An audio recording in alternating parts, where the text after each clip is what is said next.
Halo semuanya, selamat datang kembali.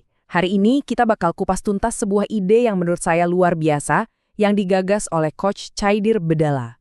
Idenya adalah tentang bagaimana kita bisa mengubah fungsi masjid dari yang tadinya hanya tempat ibadah menjadi pusat kemakmuran bagi masyarakat sekitarnya.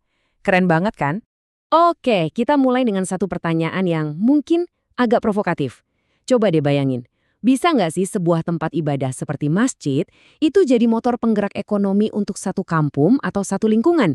Jadi bukan cuma pusat spiritual, tapi juga pusat kemajuan ekonomi.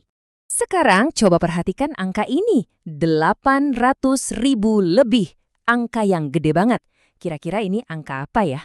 Betul sekali. Di negara kita aja, di Indonesia, ada lebih dari 800.000 masjid. Bayangin deh, itu seperti jaringan infrastruktur sosial raksasa yang sudah tersebar di mana-mana. Sebuah potensi luar biasa yang, jujur aja, seringkali masih tidur.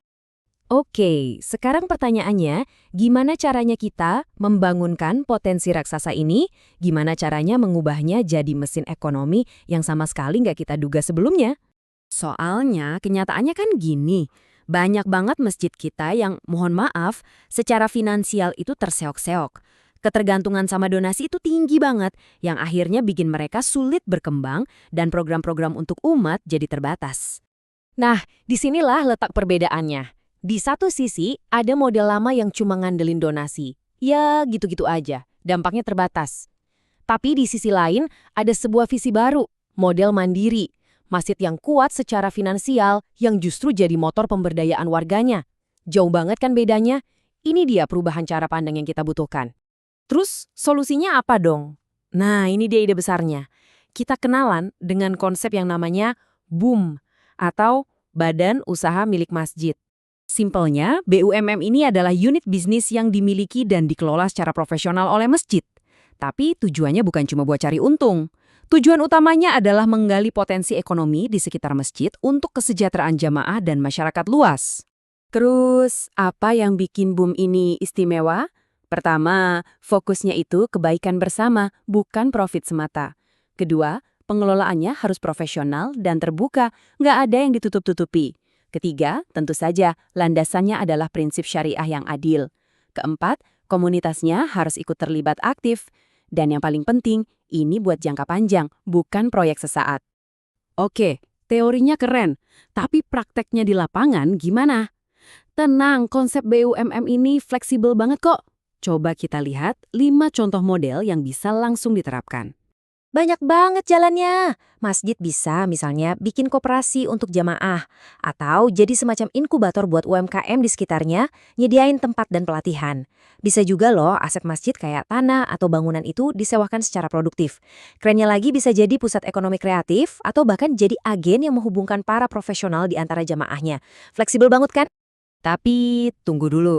Biar ini semua berjalan lancar dan penuh berkah, ada fondasi yang nggak boleh sama sekali kita lupakan, yaitu prinsip-prinsip tata kelola yang baik.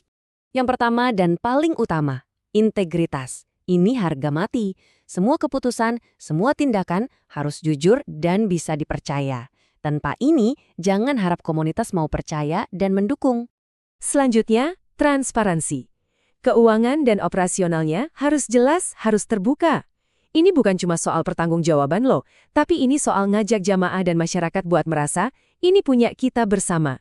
Kalau semuanya jelas, dukungan pasti ngalir. Dan prinsip kunci yang ketiga adalah keberlanjutan. Ingat, BUMN ini bukan lari sprint buat cari untung cepat, ini lari maraton.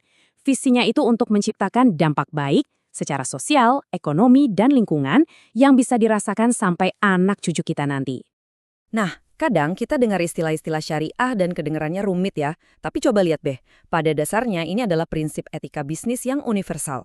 Riba itu artinya hindari pinjaman yang mencekik, ghorar itu artinya perjanjian harus jelas, nggak ada udang di balik batu, dan maisir, ya jangan spekulasi atau judi.